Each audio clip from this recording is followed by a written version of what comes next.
welcome back to the Glass City Grind. I'm Cheryl. I'm Derick. Hello. I'm Dan. Yes, we have Dan from Sports World here.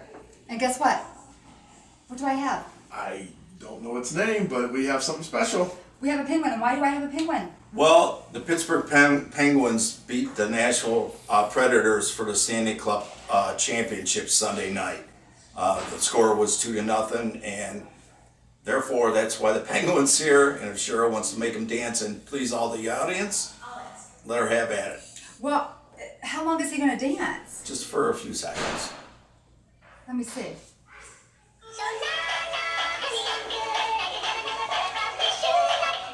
How do you like that? All the Penguins are happy that Yes, they are. Yes. So they won the cup. Stanley Cup championship.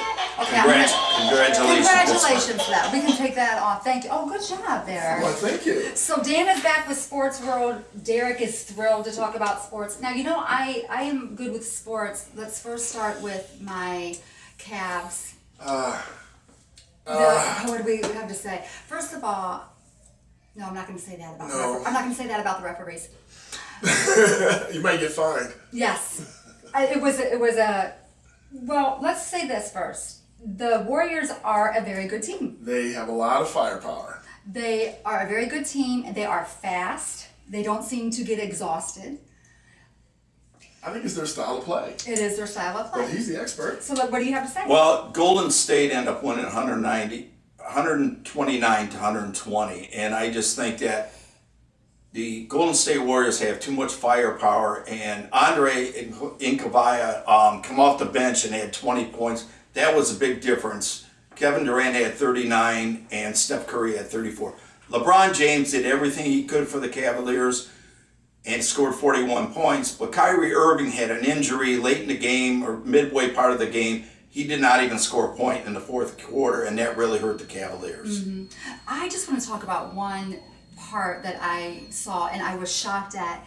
There was a little scuffle happening, and then was it West that put his lips on another player? I mean, the lips were on another player. Did you see my Snapchat? Well, I saw it, and I say every week the internet is undefeated because that was crazy pictures. Yeah, I was like, listen, you know, I'm just sorry, but when and I know that their tempers are going, I know the adrenaline's going, but when your lips are on another player, you need to be out the game, okay? I don't like that. That gone too far. And I also feel, I'm going to say it for the record, when your mouth guard is not in your mouth, you should not be allowed on the field.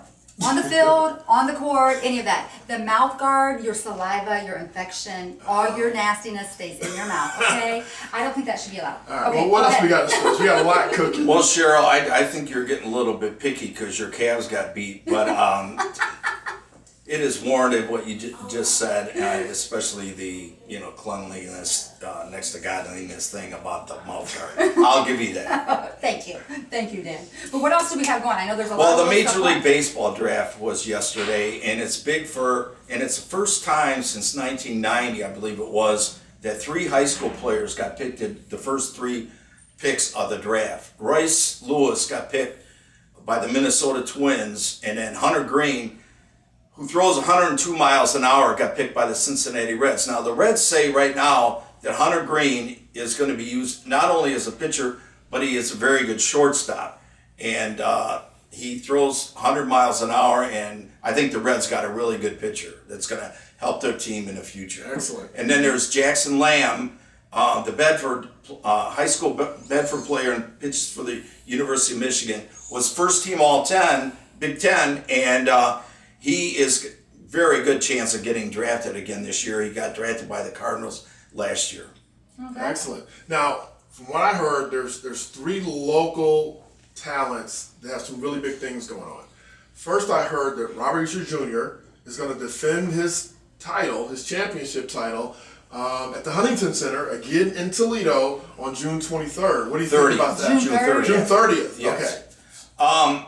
He's fighting the Russian, and I got a chance to watch Robert work out, and I'll tell you, he sparred against 2 different opponents while I was there. I talked with his trainer, Steve, and I think Robert Easter, I watched his footwork, he has got a great chance of winning his championship again. That's And great. congratulations to him. He just had a baby. Oh, did he? Yes, he Oh, did. Congratulations, Papa. Robert. Yes, he Absolutely. did. Yes, he did. Now, the second one is Deshaun Kaiser. He's with the Cleveland Browns. Right. Deshaun Kaiser was a second-round pick and out of Notre Dame and Central Catholic, and he has a very good chance of becoming the Browns quarterback that they've wanted for a very long time.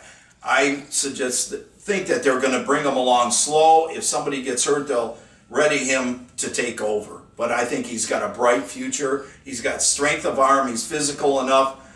The Browns have restocked their offensive line. And I look for big things from Deshaun Kaiser, in the future for the Cleveland Browns. That's exciting. We're all really excited about Yes. our local talent doing well, and we wish them well and pushing them forth. Now, the third one is kind of self-motivating. My nephew, Dallas Gant, accepted or announced that he was going to commit to Ohio State over Notre Dame, Penn State, and Michigan.